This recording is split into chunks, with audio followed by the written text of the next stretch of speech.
On the morning of New Year's Day, I saw a suitcase lying in front of my house. Was it a New Year's gift from someone? But when I examined the suitcase closely, I noticed my son's initials stamped on the side. Inside, there was a note attached with just one number written on it, 05. I didn't understand what it meant until the clock struck exactly that time. That's when I finally knew who had brought the suitcase to my door. I'm about to tell you the truth about what happened at 0005, but first, I need to feel your presence. Comment below what city or country are you in right now, and what time does your clock say? The cold woke me before dawn.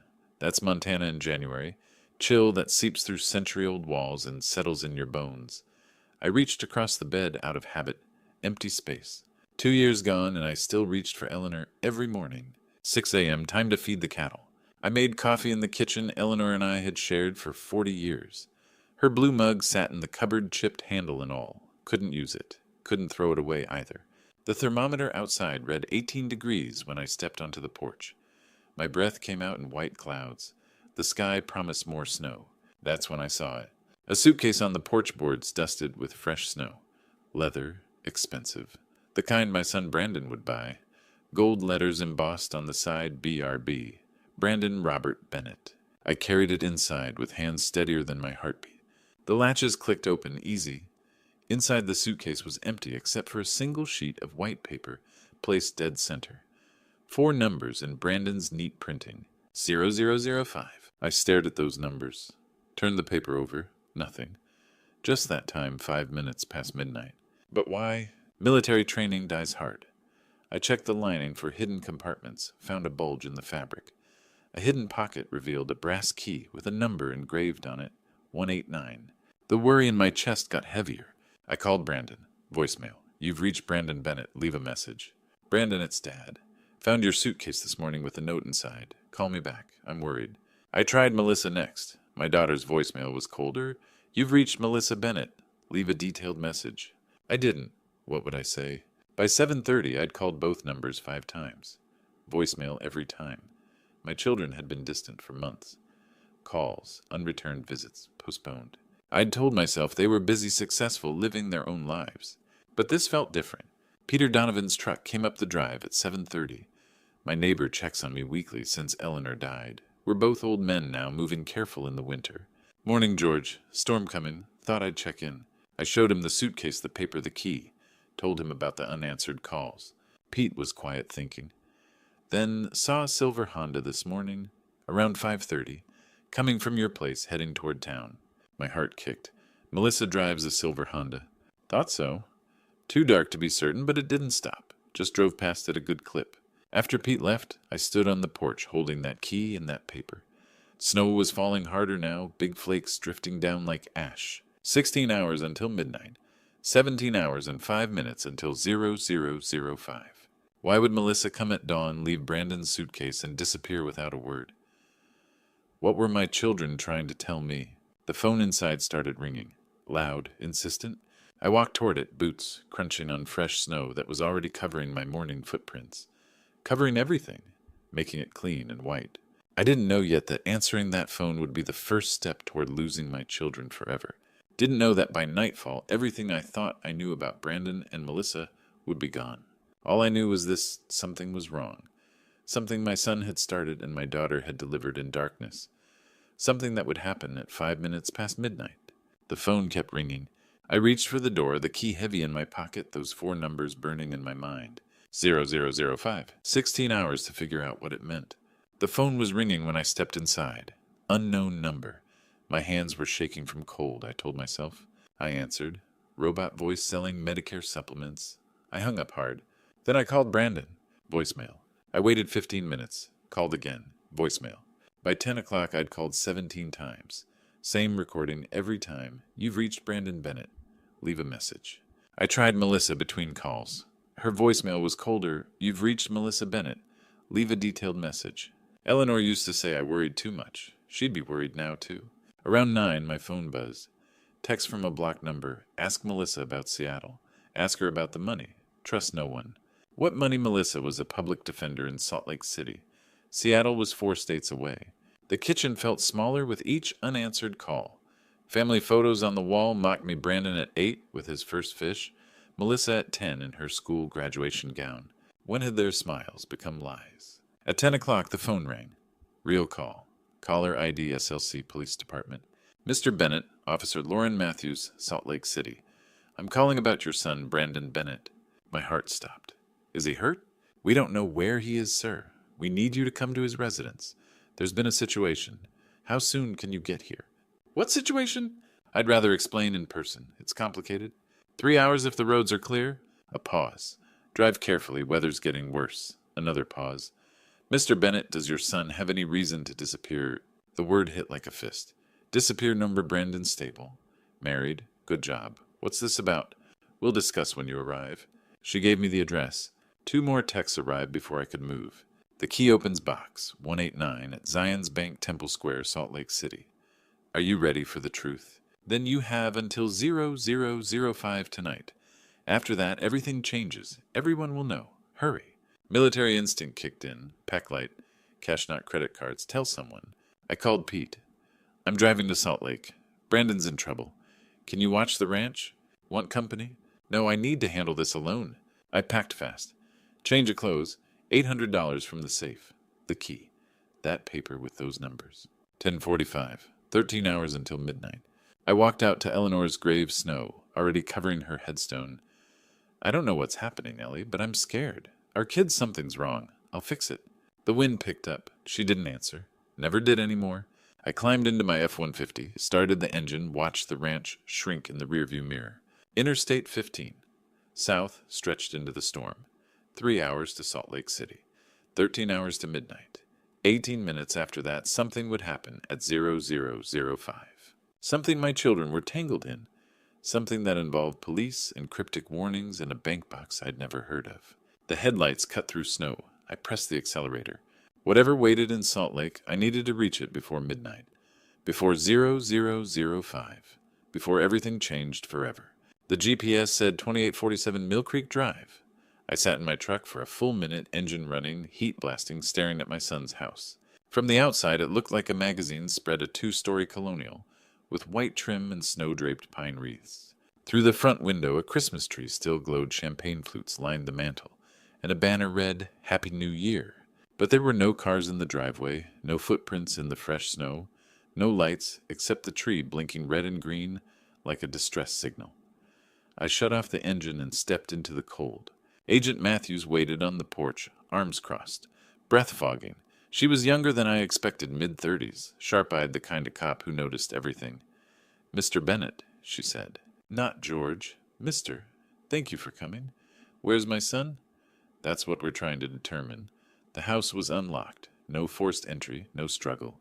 Just empty. Inside, warmth rushed over me, followed by a silence that rang in my ears.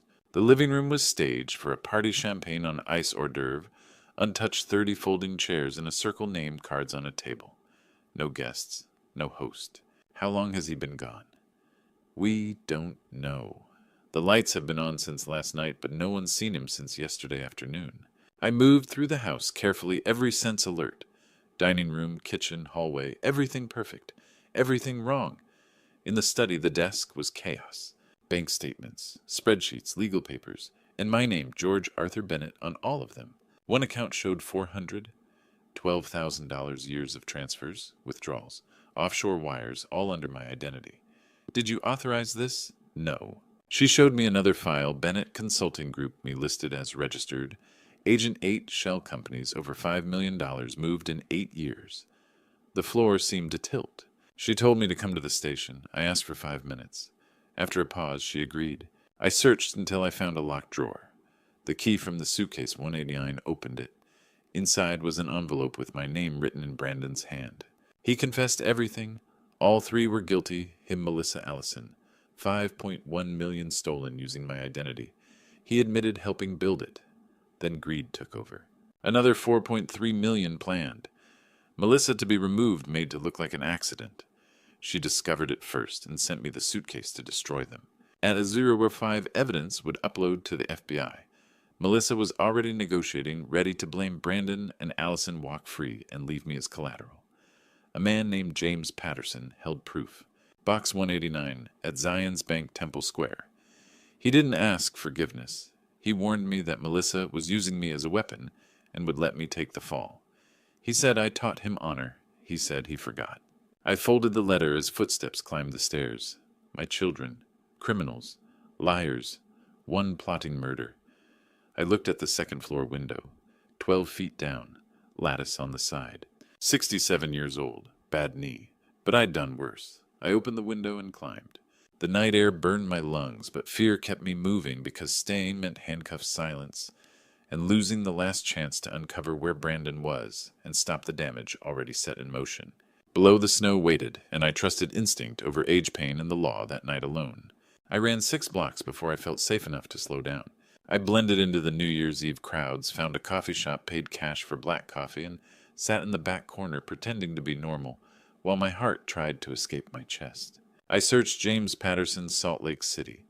A LinkedIn profile appeared financial consultant, former partner of Brandon Bennett until 10 years ago. I called. He answered on the first ring. George, I've been waiting for you. He gave me instructions, Zion's Bank Temple Square side entrance 4:30 sharp. I arrived early. Alley access, discreet door, 1 security camera overhead. At exactly 4:30 the door opened. A man stood there, early 40s, lean, sharp-eyed. He extended his hand. Mr. Bennett, I'm James Patterson. Brandon sent me your photo 6 months ago. Said you might need help someday. I'm sorry that day is today. I shook his hand. How do I know this isn't a trap? You don't, he said calmly. But if I wanted you caught, I'd call Agent Matthews. She's FBI, not local police. FBI, so it was federal. $5.1 million across state lines, James said. 8 years. We have 10 minutes before the cameras loop. Let's move. We descended into the vault. Rows of metal boxes, fluorescent lights humming. Melissa destroyed me, he said quietly. 10 years ago, she accused me of embezzlement, fabricated evidence. Brandon believed her. I lost everything.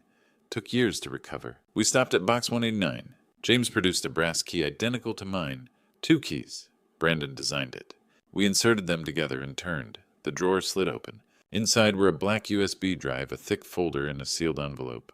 8 years of transactions, James said, lifting the USB. Every victim, every account. He opened the folder. Corporate filings, shell companies, offshore accounts. My forged signature everywhere. Melissa had targeted vulnerable clients through her job as a public defender. Elderly defendants, terminally ill clients, people without families. She gained power of attorney, invented legal emergencies, and drained accounts slowly. 23 confirmed victims. Total theft $5.1 million. Brandon and Allison managed the money. They used my identity to create fake companies, routed funds offshore, then laundered it back through crypto and real estate. I was the perfect fall guy, an aging rancher with unexplained wealth. James pointed to one file. This broke Brandon. Dorothy Martinez, 73, stage 4 cancer. Entire life savings, $180,000 drained. Melissa told her she was protecting the money. I sat down hard. My daughter's a monster. James opened the sealed envelope. Your daughter is ruthless. Your son became a criminal to please her. And your daughter-in-law may be worse. He showed me a scheduled transfer. Time 0006. 1 minute after the FBI upload. $4.3 million moving to a secret account Brandon controlled. He was stealing it, I whispered. Yes. The upload at 0005 requires 2 passwords to stop. Brandon has one, I have the other. He planned to stop the upload, take the money frame, Melissa and Allison, and let you absorb the damage. Where is he? Grand America Hotel, room 418. 2 weeks now. He can't shut the system down alone. James's phone beeped. 90 seconds. We need to go. I pocketed the USB. It felt impossibly light for something that could destroy my children. We exited into the alley, snow falling, cold biting. Then I stopped. A woman stood under the streetlight. Expensive coat, designer boots, Allison. 2 large men flanked her, silent, watching. Her hand slid into her coat. James whispered, run. There was nowhere to run. I'd been in combat before. I just didn't know if I was still fast enough. The gun was a Glock 19 compact reliable standard issue. Allison held it like she'd been trained. Maybe she had. I'd never asked what my daughter-in-law did before she met my son. Stupid. Fatal. George. James. Back into the lobby. Slow. Hands where I could see them. We backed through the side door into the bank lobby. Motion lights flickered on. Marble floors gleamed. Allison and her 2 men followed. The door locked behind us. Trapped. Watch the doors, she told them. Anyone comes in, handle it. They moved smoothly. Professionals. She looked at me. Give me the USB. Where's my son? She laughed. Your son stopped being yours when he chose me. When he chose money over morals. Over you. You manipulated him. I loved him. He was weak. Weak men are easy. Melissa knew it. I knew it. We used him. James said you and Melissa planned this. Melissa finds prey, gains trust, drains accounts. I handle offshore money. Brandon was the pretty face. But something changed, I said. So you framed him. I tried to save him. He went to James-built evidence, set an upload timer. Now everything burns. Unless it's stopped. Yes, give me James's password. I'll get Brandon's. We stop the upload. I disappear. Brandon and Melissa rot. You get your son alive. Except the victims. They're dead or irrelevant. We're alive. You deserve prison, James said. Allison aimed at him. Then you die first. The gun centered on my chest. I don't bluff. I've been shot before. You're just a thief. Her finger tightened. The front door opened. Melissa walked in. Hope flared. Melissa, call the police. She walked past me. Put the gun down, Allison. It's over. I froze. Melissa. You started this, Allison snapped. I controlled it, Melissa said. You and Brandon were tools. My heart shattered. Allison swung the gun toward her. Tool. The door exploded inward. FBI, drop your weapons. Agent Matthews and 6 agents stormed in. Allison's men surrendered. Allison hesitated. Allison Brooks, drop it now. She looked at Melissa. You set me up. Melissa smiled. I always plan ahead. Allison dropped the gun. Agents cuffed her. Melissa turned to Matthews. Officer, thank God. Matthews cuffed her. Melissa Bennett, you're under arrest for wire fraud, embezzlement, identity theft, and conspiracy. Shot crossed her face. I cooperated. You framed them, Matthews said. We know everything. Melissa glared at me. This is your fault. You're my daughter. I stopped being that long ago. Honor, justice, fairy tales. Then I failed you. She was led away. Brandon's at the Grand America, room 418. You won't stop him. You love us too much. Matthews turned to me. We need to talk. Am I under arrest? Depends if you run. I need to see my son. We know where he is. You can talk wired. If he runs, we breach. He won't run. He's my son. Matthews looked sad. Are you sure? James touched my shoulder. 6 hours until midnight. If you want to reach him first, we go now. I looked at Matthews. She nodded.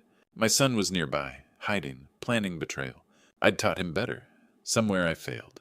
But fathers try anyway. Grand America Hotel rose over Temple Square like a monument to old money and new sins. James and I pushed through New Year's Eve crowds in the lobby, gowns, tuxedos, champagne laughter echoing off marble. We took the elevator to the 4th floor. The hallway was quiet, insulated from the celebration below. Room 418 waited at the end. I raised my fist, then hesitated. Behind the door was my son, the boy I taught to throw a ball. Drive a truck, stand up for what's right. Behind it was also a criminal who'd used my name to ruin innocent lives. I didn't know which one would answer. I knocked. The door opened immediately. Brandon stood there, gray and shaking, reeking of fear. Dad, you came. You look awful. When did you last eat or sleep? He laughed weakly. I don't know. Come in. The suite was large and sterile. Unused minibar, cold room service tray outside. On the desk, multiple screens glowed. A countdown timer read 5 hours, 23 minutes until 00:05. James Brandon said, good. I need you both. We opened box 189, James replied. We know everything. Brandon sank into a chair. So you know I'm a monster. Tell me the truth, I said. All of it. The words spilled out. 8 years ago, Melissa pitched an investment. He wanted success, wanted to impress Allison. At first, it looked legitimate, protecting clients' money. The lifestyle followed. Marriage, comfort. 2 years in, he learned it was theft. Tried to quit. Melissa showed him forged documents, his name everywhere. Prison if he left. Allison had been Melissa's friend first. Their meeting wasn't an accident. Brandon was managed, watch controlled. My identity was used without my knowledge. Brandon contacted James, gathered evidence, built the upload system automatic at 00:05 unless stopped by 2 passwords. Then Allison discovered it, threatened him. Melissa followed, promising to pin everything on him. The suitcase at my ranch was bait to pull me in and buy her time. So you want us to stop the upload, I said. Yes, Dad, please. If it uploads, I go away for decades. What about the victims? They're dead. I'm alive. I'm your son. James showed me a document. Scheduled transfer at 6, 4.3 million. This account. I looked at Brandon. Is it yours? Silence. Then yes. So you plan to steal it and run? No, yes, but I stood. You were going to vanish and leave me holding the wreckage. You're old, he snapped. You don't need it. I have decades left. Free from consequences, I said, from being who I raised. You raised me to be weak, he cried. Honor doesn't pay bills. It gives you a soul. Then mine's gone. I went to the window. Snow fell over the city. I heard Eleanor's voice in memory. Do what's right. When you were 7, I said quietly, you fell off your bike 11 times. You always got back up. Where did that boy go? When I learned falling can kill you. A knock thundered. FBI, open up. Brandon went pale. Then another voice, female furious. Brandon opened the door. Allison. Glass shattered in the bathroom. Brandon lunged for the computer. James grabbed him. Allison burst in from the fire escape wrists. Bruised hair wild gun raised the same Glock. The timer read 0803. She smiled at me. Now we talk about passwords, loyalty, and who deserves to survive. They say that hours before midnight on New Year's Eve stretch like taffy, slow and sweet. That night they crawled like wounded animals. For 3 hours after Allison came through the bathroom window, we sat frozen in a portrait of broken blood and broken law. Allison in the desk chair gun drifting between targets. Brandon on the sofa cycling through fear, rage, hope, despair. James by the window silent and steady, and me facing my son while he tried to save himself by destroying everyone else. At 11:03, when I thought I'd seen every version of him, Brandon made his last move. He tried to buy me. If the upload happens at hour 005, he said the transfer at hour 006 fails. But if you stop it now, I still get the money. I'll give you half. 1.5 million. Offshore. Enough to save the ranch. You'll never have to work again. I stared at him. You think I want blood money? It's just numbers, he pleaded. Give it to charity if you want. But let me have the rest. I can start over. Allison nodded. No evidence, no case. We all walk. My phone buzzed. A text from Agent Matthews. She told me SWAT was outside. The room was under surveillance. If we stopped the upload, the case collapsed. All 3 would walk free. Melissa, Allison, Brandon. My stolen identity would never be proven. The choice and the consequences were mine. I read it 3 times. The clock read 11:47. I looked at Brandon, a stranger wearing my son's face. At Allison, empty-eyed, gun steady. At James, the man my son might have been. Brandon saw my decision forming. Dad, please. I'm begging you. Remember when I was 7, you said you'd always catch me when I fell. I'm falling now. The memory burned, scraped knees, my promise. And then Dorothy Martinez's note. I'm sorry for being such a burden. I spoke calmly. Son, you didn't fall. You jumped. You chose this. So you're letting me die. I'm letting you face what you earned. I stood. Allison tracked me. James blocked Brandon as he lunged. The clock read 11:52. Dad, please. I closed the laptop. Brandon screamed. It'll upload anyway, I said quietly. I just can't watch it happen. Allison aimed at my chest. Open it. Now. Shoot if you want, I said. I'm not afraid of dying. I'm afraid of living knowing I let evil win. James stepped beside me. You'll have to kill us both. The laptop beeped. 11:58. The door exploded. FBI, drop your weapon. Lasers painted Allison's chest. She dropped the gun. Brandon lunged again. Agents tackled him. I hate you, he screamed. You're not my father. Tears ran down my face. I know. Outside, the countdown began. Midnight, fireworks, celebration. The laptop beeped again. So don't fight. Upload complete. My phone confirmed the case. My children named as suspects. Me as the victim. Brandon collapsed. Allison went silent. They were led away in cuffs. James touched my shoulder. You did the right thing. Outside Salt Lake City, celebrated. Inside, I stood in the ruins of my family, wondering if justice always cost this much, and if doing what's right always meant losing everyone you love. The FBI processed my children like any other criminals. Fingerprints, mugshots, interrogation rooms. Somewhere between late night and early morning, my son and daughter stopped being family and became case numbers. I drove home as the sun rose on New Year's Day, the year I lost everything. The hotel room emptied fast. Agents' evidence bags my son in handcuffs. Allison screaming accusations down the hallway. Then silence, the kind that follows explosions when the smoke clears and you start counting the dead. James and I sat in that luxury suite. Champagne still chilling, untouched. What do you say when your family's gone, but their bodies are still breathing? Agent Matthews returned. Mr. Bennett, I need you at the field office. Questions, paperwork, a formal statement. I nodded. My throat wouldn't work. I'll go with him, James said. The FBI office was sterile and cold. 1 in the morning. coffee that tasted like ash.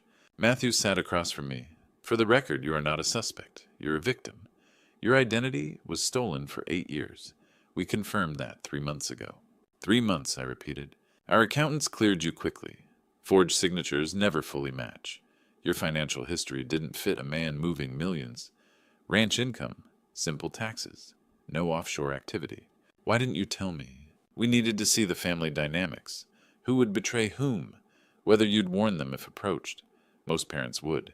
Anger cut through the numbness. You let me think I could go to prison. You watched me suffer. Yes, and I'm sorry, but it was necessary.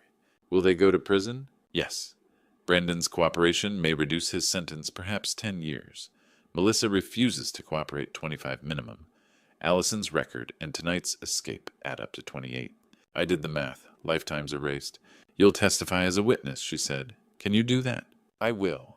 Your name will be cleared. Shell companies dissolved. Assets returned to victims' families.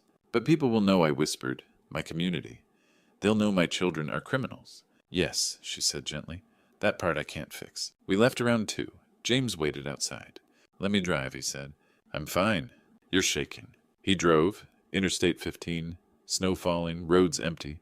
Silence stretching for miles. You did what Eleanor would have wanted, he said. Or I chose pride over love. You chose truth. Tears finally came. He didn't comment. Just drove. Bennett Ranch at dawn. Peter Donovan's truck waited.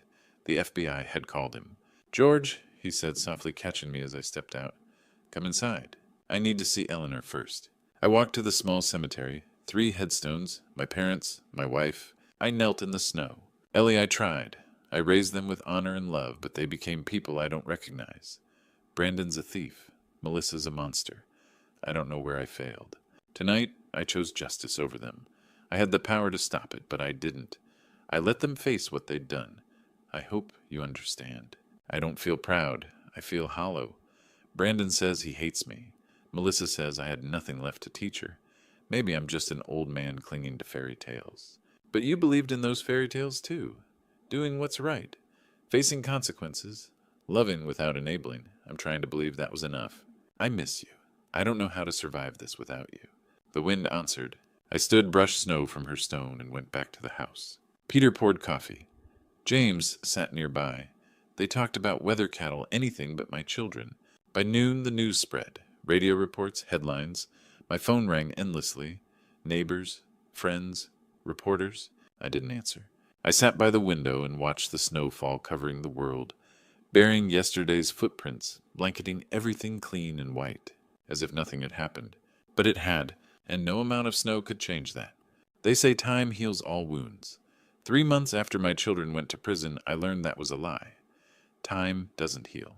It teaches you how to live with the bleeding. Sentencing came on April 15th in a federal courtroom in Salt Lake City. I sat in the back row as the judge read the verdicts. Brandon received 10 years. Melissa received 25. Allison Brooks received 28. Each sentence included parole reviews and restitution for the 23 victims whose lives they had ruined. As they were let out, Brandon looked back at me hollow-eyed. I didn't look away. Melissa refused my gaze. Allison stared ahead, jaw-locked. I left alone. The drive to Montana took 8 hours. I stopped once for gas and bitter coffee while cheerful songs mocked me from the radio. When I reached the ranch, a for sale sign stood in the yard. Peter Donovan had listed it. I told him not to hide the truth. Let people judge. I had nothing left to protect. The farm sold in 6 weeks to a young couple with 2 small children. They asked about its history. I said it was a good place to raise a family if you taught right from wrong. In May, I moved to a 1-bedroom rental in Bozeman, quiet and anonymous. I kept only a few things: Eleanor's quilt, an old family photograph, and the suitcase that proved the nightmare was real. Brandon's first letter arrived mid-May from a federal prison in Oregon. His handwriting shook. He wrote that he was sorry that he thought about Dorothy Martinez and the others every day, that he knew he didn't deserve forgiveness. I answered with one sentence, I love you, but I can't protect you from your choices anymore. I sent the same message to Melissa. It came back unopened. 1 year later, on New Year's Eve, James Patterson knocked on my door with whiskey and 2 glasses. We sat watching snowfall.